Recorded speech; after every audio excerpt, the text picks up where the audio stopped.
Hello दोस्तों, मेरा नाम रोहित और मैं आज आपके सामने कुछ प्रॉपर्टी रिलेटेड टिप्स लेके आना चाहता हूँ। पोस्ट सेल्स एक्टिविटीज़ कोई नहीं बताता, बट मैं अपने इस चैनल पे पोस्ट सेल्स एक्टिविटीज़ आपको बताऊंगा। सबसे पहले मैं उन लोगों के लिए वीडियो बनाना चाहता हूँ और मेरी ये फर्स्ट वीडियो है मेरे इस चैनल पे।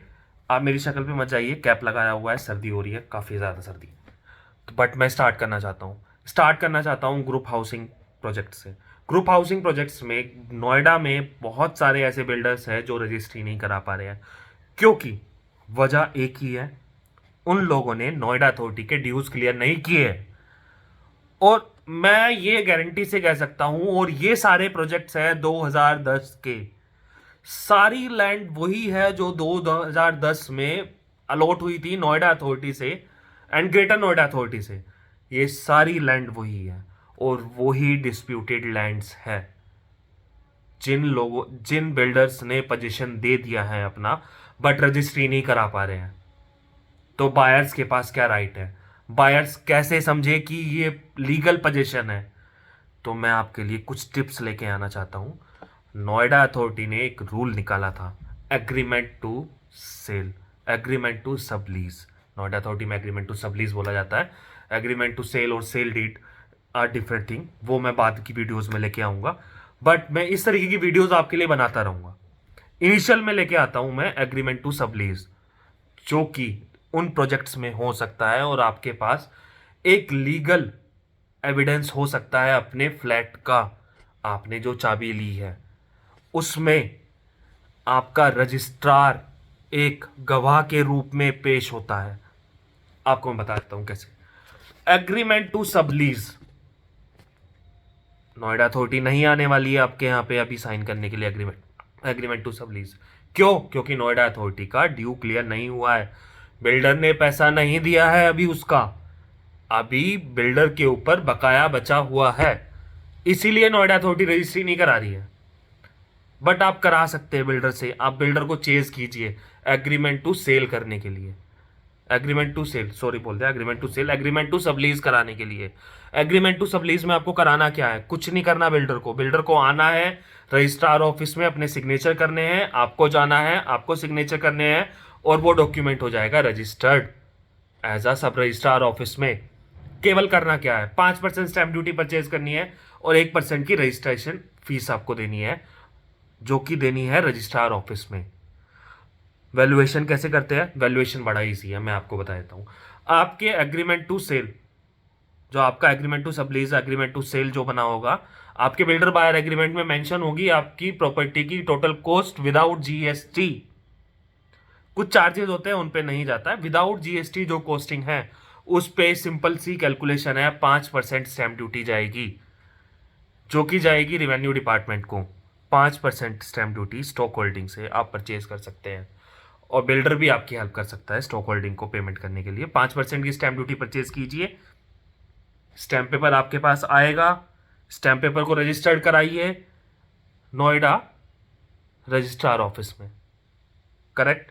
करना क्या है, एक वकील को पकड़िए, बिल्डर आपकी हेल्प करेगा, बिल्डर के पास भी अपने वकील होते हैं, वहां से वो करा देंगे आपके लिए अरेंज। बिल्डर और आप दोनों लोग मिलके एक एग्रीमेंट रजिस्टर्ड करा लीजिए अपना।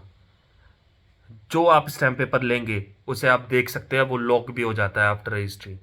सारा प्रोसीजर वही होता है जो मेन एग्रीमेंट टू सबलीज में होता है, उसमें ट्राई पार्टी होता है। बट अभी बिल्डर ने ड्यूज नहीं क्लियर किया, तो बिल्डर ने ड्यूज क्लियर नहीं किया तो नोएडा अथॉरिटी साइन करने के लिए नहीं आने वाली। तो आपको करना क्या होगा, आपको स्टैंप ड्यूटी परचेज करनी है और 1% रजिस्ट्रार की फीस देनी है।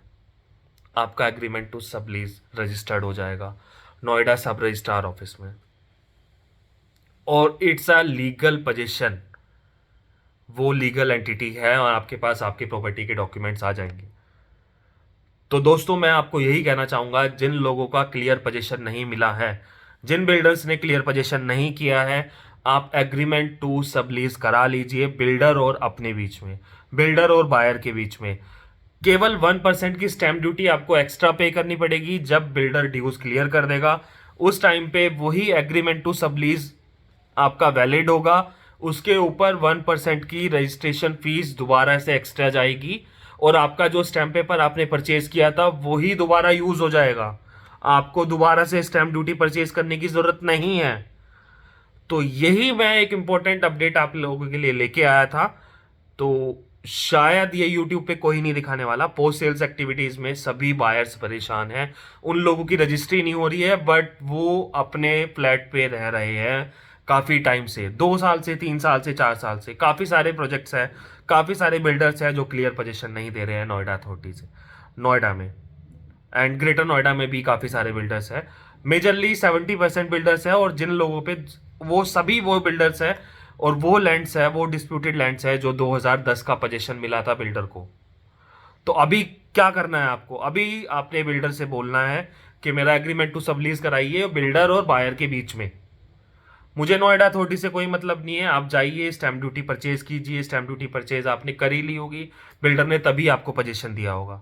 स्टैंप ड्यूटी को आप रजिस्टर्ड करा लीजिए सब रजिस्ट्रार ऑफिस में, 1% की एक रजिस्ट्रेशन फीस लगेगी। तो आपको मैं यही कहना चाहता हूं, जल्दी से जल्दी जाके अपने एग्रीमेंट को रजिस्टर्ड करा लीजिए, ये आपके लिए बेनिफिट है। विदाउट स्टैंप ड्यूटी आप रखेंगे, उसकी लाइफ टाइम वैलिडिटी होती है, मैं मानता हूं, बट कोई भी डॉक्यूमेंट, कोई भी एविडेंस अगर रजिस्टर्ड नहीं है, अब तो गवर्नमेंट ने ला दिया है, रेंट एग्रीमेंट भी आपको रजिस्टर्ड कराना इंपॉर्टेंट है। तो अभी जाइए, अभी अपने बिल्डर से बात कीजिए और अपने एग्रीमेंट को रजिस्टर्ड कराइए।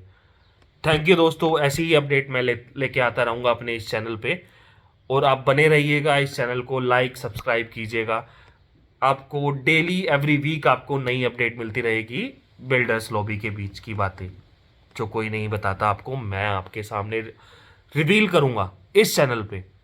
ठीक है, बने रहिए दोस्तों इस चैनल के साथ। मेरा नाम रोहित, अगली बार फिर मिलेंगे एक नई वीडियो में नई अपडेट के साथ, और अगली बार फिर मैं ऐसी ही अपडेट आपको दूंगा, एक नया टॉपिक, नई शुरुआत।